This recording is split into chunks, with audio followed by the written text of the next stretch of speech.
Are we about to go crazy on the latest Go? Probably not, because it's the exact same as the GO7, but this one is the GO7 Color. And this one does have a few things different, but not that much. If we look at the back specs, we have a Kaleido 3 screen with 1680 by 1264 300 ppi and 840 by 632 at 150 ppi. And why that is because the color is halved when it comes to the pixel density. Other than that, we have the exact same USB-C with OTG, we have exact same capacitive, and we have the same battery on board as well. The size dimensions, mic, speaker, micro SD card, Wi-Fi, Bluetooth, it's all exactly the same, except they put a color array filter over the top screen. Let's crack it open and see what's inside.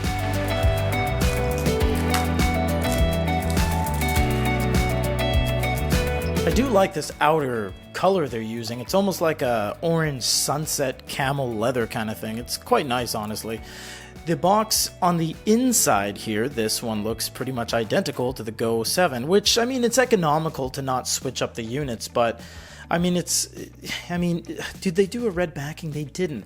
I would have loved to see them differentiated by doing that same camel leather on the back, just this panel, and a little bit of bezel on the outside black. That would have been really cool. Or offer a color choice of that identifying color, because in terms of a device construction, I mean, this is pretty much exactly what we've seen on the previous one, but we'll go over it in case you're a first-time viewer.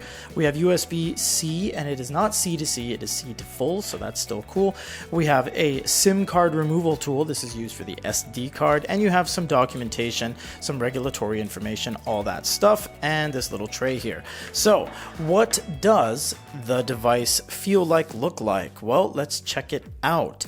This has this very nice backing. I love this backing. As much as I wish they changed the color to have a little bit of differentiation between the color version, maybe even a little strip, I do like this texture. It is a very nice texture. It's super grippy, leaves a little bit of fingerprints at times, but overall it's like a truck bed liner, has a lot of grit. It's quite nice. You do have stereo speakers, it looks like, but if you look really closely, this one is actually just a grill with the third hole from the left cut out for a microphone, and you have a microphone on the other side as well. So it's really only a single speaker. You have serial number etched in, you have your SD card, you have your USB-C, and your power button with indicator light and some physical buttons. The bezel is quite large on this unit. I'm not a big fan of that. It's a huge bezel. I understand it's to accommodate the buttons, but if you see it, it's a little bit off kilter feeling in terms of the design portion.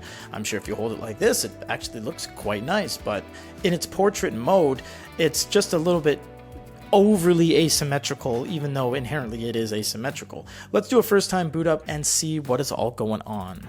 Although it doesn't come with the purchase of the device, depending on where you're buying it, you do have a pen that is available as well. However, it is going to require you to charge it. It is going to have to require you to sync it up to this unit, and you can manage it from the pen connection right there.